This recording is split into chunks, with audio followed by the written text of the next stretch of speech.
हाँ जी, तो नमस्कार भी सभी को। कैसे हो सारे? उम्मीद करूंगा सब बढ़िया होगे। कैसे चल रही हो अभी आप सभी की तैयारी? तो अगर थोड़ा सा वॉइस में कोई प्रॉब्लम आए तो मुझे बता देना, क्योंकि मेरी थोड़ी सी तबीयत की वजह से मैं ज्यादा नहीं बोल पाऊंगा। इसलिए अपनी जो क्लासेज है वो मैंने छोटे छोटे रखी है, ठीक है, ताकि आपकी क्लासेज हो जो डिस्टर्ब न हो।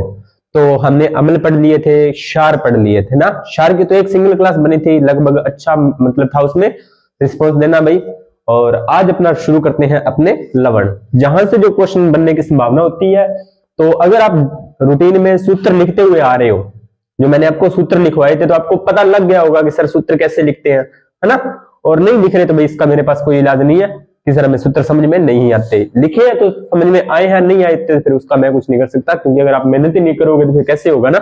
चलिए ज्यादा बातें ना करते हुए टॉपिक शुरू करते हैं, लवण। तो हमने बात की थी लवण क्या होते हैं। तो सभी को पता है, अमल के बारे में जब पढ़ा था तो पढ़ा था कि अमल क्षार से अभिक्रिया करके लवण बनाते हैं। क्षार में पढ़ा था तो यही कि क्षार अम्ल से क्रिया करके लवण बनाते हैं। तो यही बात इसमें पढ़ेंगे कि जब अम्ल व क्षार, कौन? अमल और क्षार। एक तो अमल और एक क्षार। अमल प्रबल भी हो सकता है, दुर्बल भी हो सकता है। अमल जो क्षार है वो आपका प्रबल भी हो सकता है और दुर्बल भी हो सकता है, बस अमल और क्षार होना चाहिए। अम्ल क्षार के साथ क्रिया करने पर लवणों का निर्माण होता है। जब आपस में वो क्रिया करते हैं तो क्या बनते हैं? आपके लवण। पूछा गया क्वेश्चन है कि सर उदासीनीकरण अभिक्रिया क्या है। तो जिस अभिक्रिया में अम्ल और क्षार दोनों मिलकर लवण और जल बनाते हैं। तो जल आपको पता है, जल क्या होता है? जल सर हमारा उदासीन होता है, तो इसलिए इस अभिक्रिया को क्या बोलते हैं? उदासीनीकरण। तो जो लवणों का निर्माण होता है वो उदासीनीकरण अभिक्रिया के द्वारा होता है। ये बात भी आपको ध्यान में रखनी है। क्वेश्चन वो कैसे घुमा सकता है? उदासीनीकरण अभिक्रिया क्या है? अम्ल क्षार से विक्रिया करके क्या बनाते हैं? क्षार अम्ल से विक्रिया करके क्या बनाते हैं? लवण किससे बनते हैं? जल का निर्माण किससे होता है? ये सारी चीजें आपको क्वेश्चन में पूछ सकता है। सॉरी भाई। उसके बाद में अपने आगे इसका एग्जाम्पल देखते हैं। तो आपको पता है HCl, है ना, बहुत बार पढ़ लिया। HCl क्या होता है? हाइड्रोक्लोरिक अम्ल। तो यह एक अम्ल होता है। दूसरा NaOH, सोडियम हाइड्रोक्साइड, या इसे बोलते हैं कास्टिक सोडा। ये भी आपने पढ़ लिया। ये क्या है? आपका क्षार। तो अम्ल और क्षार जब अभिक्रिया करते हैं तो लवण बनता है। लवण बनता है। लवण कौन सा? NaCl। NaCl, तो इसका नाम क्या होता है प्यारे बच्चों? सर हमें तो पता है इसका नाम सोडियम क्लोराइड। क्या होता है? Sodium chloride. जिसे क्या बोलते हैं? जिसे बोलते हैं सर साधारण नमक। क्या बोलते हैं? साधारण नमक। क्या बोलते हैं? साधारण नमक। और दूसरा H2 आपका जल होता है। जब ये दोनों अम्ल और क्षार जब आपस में अभिक्रिया करते हैं तो उसमें क्या होता है? एनर्जी प्रोड्यूस होती है। एनर्जी प्रोड्यूस यानी कि ऊष्मा बाहर निकलती है। और जिस अभिक्रिया में ऊष्मा बाहर निकलती है उस अभिक्रिया को क्या बोलते हैं? ऊष्मा क्षेपी अभिक्रिया बोलते हैं। क्या बोलते हैं उस अभिक्रिया को? ऊष्मा क्षेपी। यहां पर एक चीज और ध्यान देनी है आपको, ये जो तीर का निशान है इसका मतलब क्या होता है कि इसके बीच में जो आपकी रिएक्शंस है वो आपकी रिएक्शंस हो रही है। इसका तीर का निशान क्या मतलब है कि इधर वाली साइड जो होते हैं वो आपके अभिक्रमक, अभिकारक या क्रियाकारक होते हैं, और इधर आपके उत्पाद या प्रोडक्ट होते हैं। ठीक है, ये बात भी आपको ध्यान में रखनी है। यहां पर तीर का निशान अगर ऊपर की तरफ है तो ऊष्मा क्षेपी अभिक्रिया होगी, और अगर तीर का निशान नीचे की तरफ या माइनस दिया होता है तो वहां पर ऊष्मा शोषी होगी। ये बात भी आपको ध्यान में रखनी है। ठीक है, चलिए आगे बात करते हैं। अम्लों के क्या क्या गुण है? सॉरी, लवणों के। तो लवण क्या होते हैं? लवण आपको उदासीन भी मिल सकते हैं, यानी कि लवण भी अम्ल और क्षारीय या उदासीन हो सकते हैं। यानी कि लवण आपको उदासीन भी मिल सकते हैं, और लवण आपको क्षारीय भी मिल सकते हैं, और लवण आपको अम्लीय भी मिल सकते हैं। ये बात इसने बोली है कि लवण उदासीन, क्षारीय और अम्लीय हो सकते हैं। क्या कह रहा है कि जो लवण है ना वो जरूरी नहीं है कि उदासीन ही होंगे। जरूरी नहीं है कि लवण, ऊपर अपने रिएक्शंस में क्या देखा है कि लवण की अभिक्रिया उदासीनीकरण है, तो जरूरी नहीं है कि लवण आपको उदासीन ही मिले।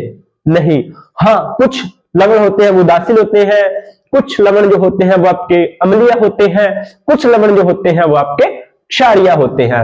अब कौन से लवण क्षारीय होते हैं, कौन से जो लवण है आपके, कौन से लवण है जो आपके क्षारीय होते हैं, या कौन से लवण जो है आपके अम्लीय होते हैं, तो वो अपने अब देखते हैं इसके बारे में आगे। लवणों के गलनांक व क्वथनांक क्या होते हैं? उच्च होते हैं, यानी कि क्या होते हैं, इनके गलनांक और क्वथनांक क्या होते हैं, उच्च होते हैं। यानी कि इसका मतलब है कि इनका बॉइलिंग पॉइंट और मेल्टिंग पॉइंट दोनों क्या होते हैं, हाई होते हैं। गलनांक और क्वथनांक के बारे में मैं आपको फिजिक्स और केमिस्ट्री की जब मैंने इंट्रो क्लासेस करवाई थी उसके बारे में मैं आपको बता चुका हूं। अगर आप बैक टू बैक क्लासेस देख रहे हो तो किसी को कोई परेशानी नहीं है। अगर फिर भी किसी को डाउट हो तो कमेंट सेक्शन में डाल देना कि सर मुझे नहीं पता, बता दो, मैं इसकी अलग से वीडियो बनाकर आपको बता दूंगा। चलिए आगे बात करते हैं। क्रिस्टल के रूप में पाए जाते हैं, कौन पाए जाते हैं क्रिस्टल के रूप में? सारे नहीं कह सकते, लेकिन अधिकतर या साधारणतः लवण जो होते हैं वो क्रिस्टल के रूप में पाए जाते हैं। सर क्रिस्टल का मतलब क्या होता है? क्रिस्टल का मतलब जैसे आपने नमक देखा है ना, तो नमक क्या होता है, उसको जब आप काटते हो या तोड़ने का प्रयास करते हो तो वो एक निश्चित आकृति में नहीं टूटता। ठीक है, गांव में ये चीज बहुत होती है फेमस। तो उसके क्या होते हैं, क्रिस्टल बनते हैं, छोटे छोटे कण बनते हैं। ठीक है, एक अनिश्चित आकृति में उसके छोटे छोटे कण बनते हैं, उन्हें अपने क्या बोलते हैं, क्रिस्टल बोलते हैं। और क्रिस्टल आपको पता है क्या होते हैं, कठोर भी होते हैं और भंगुर होते हैं, यानी कि जल्दी से टूट जाते हैं। ये बात आपको ध्यान में रखनी है। चलिए अब बात करते हैं, ये इनके विशेष गुण हैं। आपको यहां में जो याद रखने वाली बातें हैं वो एक तो लवण उदासीन वाली है और एक की रिएक्शंस है, उदासीनीकरण भी इंपॉर्टेंट है और गलनांक और क्वथनांक भी उच्च होते हैं। ये बात भी आपको याद रखनी है। चलिए आगे बात करते हैं। अब देखो प्रबल अम्ल कौन सा, अम्ल कौन सा है, प्रबल, और क्षार कौन सा है आपका, प्रबल है। जब प्रबल अम्ल और प्रबल क्षार आपस में रिएक्शंस करेंगे तो कौन सा लवण बनेगा, तो कौन सा लवण बनेगा? अधिकतर बच्चों का जवाब होगा कि सर इसका ना प्रबल लवण बनेगा। नहीं प्यारे बच्चों, प्रबल नहीं बनेगा। तो कैसा बनेगा, उदासीन बनेगा। कैसा बनेगा, उदासीन बनेगा। क्यों? क्योंकि अम्ल और क्षार एक दूसरे के प्रभाव को क्या करते हैं, नष्ट कर देते हैं। एक दूसरे के दोनों ही प्रबल है, दोनों स्ट्रॉन्ग है ना, तो दोनों एक दूसरे के प्रभाव को नष्ट कर देते हैं। जैसे प्रबल अम्ल आपको पता है कौन होता है, HCl होता है हमारा प्रबल अम्ल। जानते हो, सभी शुरू से क्लास देख रहे हो तो जानते हो, कोई परेशानी वाली बात नहीं है। प्रबल क्षार कौन सा होता है, NaOH होता है, कास्टिक सोडा होता है। इनको मिलाने से या इनकी रिएक्शंस करवाने से क्या बनता है, नमक का निर्माण होता है, NaCl सोडियम क्लोराइड का निर्माण होता है, जिससे क्या होता है आपका, ये एक प्रकार का उदासीन लवण है। और इधर जल है वो तो आपका उदासीन है ना, क्या होता है ये आपका उदासीन होता है।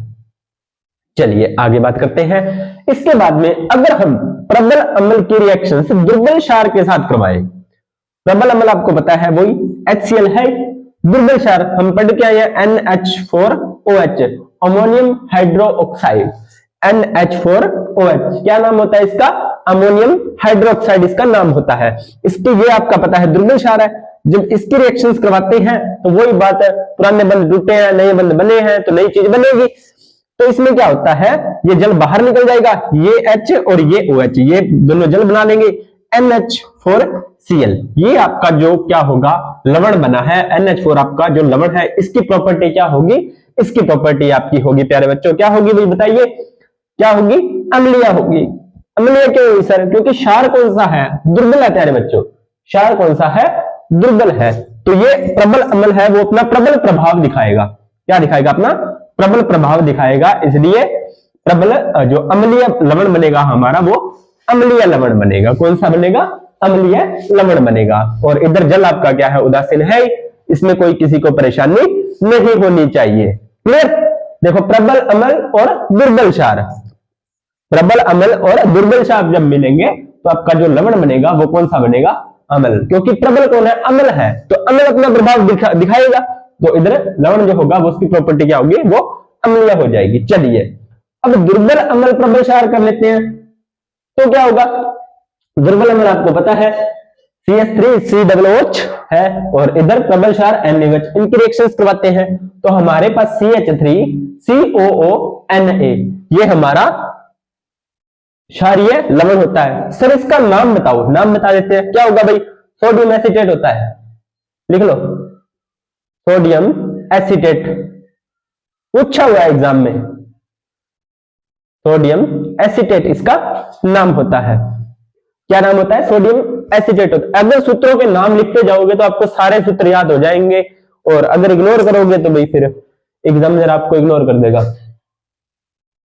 चलिए आगे बात करते हैं। तो दुर्बल, इधर अम्ल कौन सा है आपका, दुर्बल, क्षार कौन सा है, प्रबल। तो ये जो आपका लवण होगा वो कौन सा होगा, क्षारीय लवण हो गया, क्योंकि प्रबल कौन है, क्षार है, तो इधर ही अपना प्रभाव दिखा देगा। क्लियर, उदासीन भी समझ में आ गया, अम्लीय भी समझ में आ गया, और क्षारीय लवण भी आपको समझ में आ गया। चलिए आगे बात करते हैं। क्रिस्टल का जल यानी कि लवण में सॉरी क्रिस्टल का जल, लवण के एक सूत्र इकाई में जल के निश्चित अणुओं की संख्या। लिखो, ये समझाता हूं, फिर फटाफट लिखो इसको। क्या लिखना है, लवण के एक सूत्र इकाई में, लवण के एक सूत्र इकाई में जल के निश्चित अणुओं की संख्या, जल के निश्चित अणुओं की संख्या, ये आपका होता है जल, क्रिस्टल का जल। सर इसका मतलब नहीं समझ में आया, मतलब क्या होता है प्यारे बच्चों, कई बार क्या होता है जब लवण का निर्माण होता है ना, तो उसका लवण का जो अणु होता है उसके साथ जल के अणु भी ऐड हो जाते हैं, जल के अणु भी क्या हो जाते हैं, ऐड हो जाते हैं, तो उसे बोलते हैं जल का क्रिस्टल। जल के अणु भी ऐड हो जाते हैं तो उसे बोलते हैं जल का क्रिस्टल। अब आपको दो सूत्र याद रखने हैं, वो आपके सारे कंफ्यूजन को दूर कर देंगे। Na2CO3 Na2CO3 dot 10H2O dot 10H2O, ये सूत्र होता है प्यारे बच्चों किसका, धावन सोडा का। कौन से सोडा का, धावन सोडा का। कौन से सोडा का, धावन सोडा का। ठीक है, इसका नाम आपको पता है, सोडियम कार्बोनेट होता है, कोई बताने वाली बात नहीं है, धावन सोडा का। तो इसके एक अणु के साथ इधर 10H2O जल के 10 अणु जुड़े हैं इसके साथ, ये लवण है Na2CO3 और अणु कितने जुड़े हैं, जल के 10 जुड़े हैं, तो ये किसका सूत्र हो गया आपका, धावन सोडा। ये सूत्र एग्जाम में पूछता है, डायरेक्ट सूत्र पूछ लेगा कि फलाने का सूत्र बताइए, तो फिर दिक्कत आ जाती है। तो आपको ये सूत्र याद रखना है कि Na2CO3.10H2O किसका सूत्र होता है, सर ये तो धावन सोडा का सूत्र होता है, वो डायरेक्ट पूछ लेगा निम्न में से धावन सोडा का सूत्र है, वो इतना दे देगा, यहाँ पर 10 कर देगा, कहीं 5 कर देगा, कहीं 10 कर देगा, कहीं 15 कर देगा, कहीं 20 कर देगा, बस।